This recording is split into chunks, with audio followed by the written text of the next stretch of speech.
Hi friends, welcome to ROJAS cooking. இன்னைக்கு நம்ம சேனல்ல பிஸ்கட் வச்சு ஒரு கேக் ரெசிபி தான் பார்க்க போறோம். வாங்க இது எப்படி செய்யறதுன்னு பார்க்கலாம்.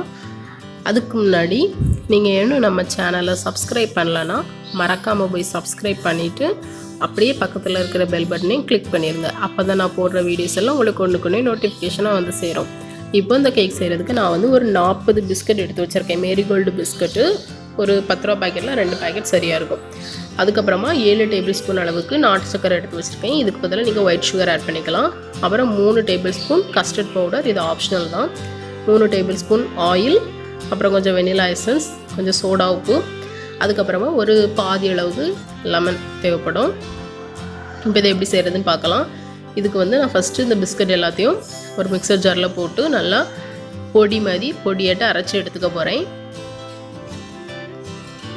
பிஸ்கட் எல்லாத்தையும் நம்ம உடச்சி சேர்த்துக்கலாம். இப்போ இது எல்லாத்தையும் நான் உடச்சி சேர்த்து நல்லா அரைச்சி எடுத்துகிட்டு வந்துடுறேன். இந்த அளவுக்கு நம்ம நல்லா பொடியாட்ட அரைச்சி எடுத்துக்கணும்.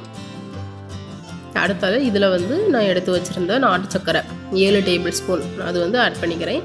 இதுக்கு பதிலாக நீங்கள் 7 டேபிள் ஸ்பூன் அளவுக்கு ஒயிட் சுகர் ஆட் பண்ணிக்கலாம். அப்புறம் 3 tablespoon custard powder add பண்ணிக்கிறேன். இது ஆப்ஷனல் தான், உங்கள்கிட்ட இருந்துன்னா ஆட் பண்ணிக்கலாம், இல்லைன்னா தேவையில்லை. இதே நம்ம அரைச்சிடலாம். இப்போ எல்லாத்தையும் சேர்த்து அரைச்சதுக்கப்புறமா இதில் வந்து எடுத்து வச்சுருந்த ஆயில் 3 டேபிள் ஸ்பூன் ஆயில் அதை எடுத்து ஆட் பண்ணிக்கிறேன். அதுக்கப்புறமா ஒரு அரை டீஸ்பூன் போல் வெனிலா எசன்ஸ் ஆட் பண்ணிக்கிறேன். அடுத்த நம்ம வந்து பேக்கிங் பவுடர் ஆட் பண்ணணும். என்கிட்ட வந்து பேக்கிங் பவுடர் இல்லை, அதனால நான் வந்து ஒரு 1/4 டீஸ்பூன் போல் சோடா உப்பில் கொஞ்சமாக லெமன் ஜூஸ் வந்து ஆட் பண்ணிக்கிறேன். 1/4 டீஸ்பூன் பேக்கிங் சோடாவில் 1 டீஸ்பூன் லெமன் ஜூஸ் ஆட் பண்ணிக்கலாம். அது வந்து லைட்டாக உரைச்சி வரும்ல, அந்த நேரத்தில் நம்ம வந்து அதை இதில் ஆட் பண்ணிடலாம். இப்போ இதையும் சேர்த்து கொஞ்சம் பால் சேர்த்து நல்லா அரைச்சி எடுத்துக்கணும். பால் வந்து கொஞ்சம் கொஞ்சமாக சேர்த்துக்கோங்க. எனக்கு இதுக்கு வந்து கிட்டத்தட்ட 1 கப் பால் வந்து தேவைப்பட்டுச்சு. நீங்கள் வந்து கொஞ்சம் கொஞ்சமாக சேர்த்து பார்த்துட்டு இது பண்ணுங்கள். இந்த நம்ம எடுத்து ஊற்றும் போது வந்து அது மடிஞ்சு விழுதில்ல, அது வர நம்ம வந்து பால் சேர்த்து அரைச்சிக்கணும். எனக்கு இவ்வளோ பிஸ்கட்டும் 1 கப் பால் சரியாக இருந்து இப்போ நான் வந்து ஒரு பாத்திரத்தில் எண்ணெய் அப்ளை பண்ணி அதுக்கு மேலே கொஞ்சமாக மாவு வந்து டஸ்ட் பண்ணி எடுத்துருக்கேன். இதில் வந்து நீங்கள் இந்த பட்டர் பேப்பர் வந்து வேணால் சேர்த்துக்கலாம். நான் வந்து பட்டர் பேப்பர் ஆட் பண்ணலாம். அதில் வந்து நம்ம இப்போ எடுத்து வச்சுருந்த கேக் பேட்டர் அதை வந்து ஆட் பண்ணிடலாம். நம்ம ஊற்றும் போது வந்து அது மடிஞ்சு விழணும். இப்போ எல்லாத்தையும் நான் சேர்த்துட்டு லைட்டாக ஒரு 2-3 தடவை டேப் பண்ணிக்கலாம். ஏர் பபிள்ஸ் எதுவும் இருந்ததுன்னா அது வெளியே வந்துடும். இப்போது நான் வந்து ஸ்டீம் தான் பண்ண போகிறேன். அதனால் நான் வந்து ஒரு கடாயில் கொஞ்சமாக தண்ணி ஊற்றி ஒரு ஸ்டாண்ட் வந்து உள்ளே வச்சுருக்கேன். தண்ணி கொதிக்க ஆரம்பிச்சிட்டு இப்போ இதில் வந்து நம்ம அந்த கேக்கு ஊற்றினோம்ல அதை வந்து நம்ம இதுக்குள்ளே வச்சிடலாம்.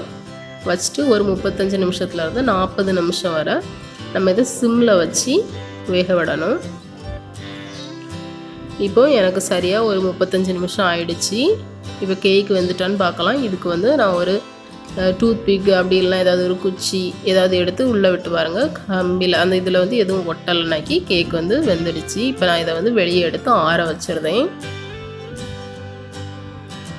இப்போ நான் நல்லா ஆற வச்சுட்டேன். அந்த கேக் வந்து நல்லா ஆறினதுக்கு அப்புறமா பாத்திரத்துலேருந்து வெளியே எடுங்க.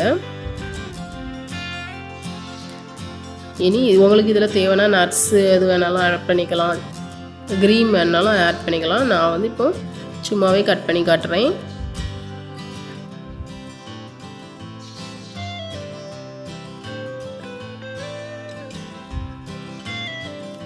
சூப்பராக சாஃப்டாக வந்திருக்கு.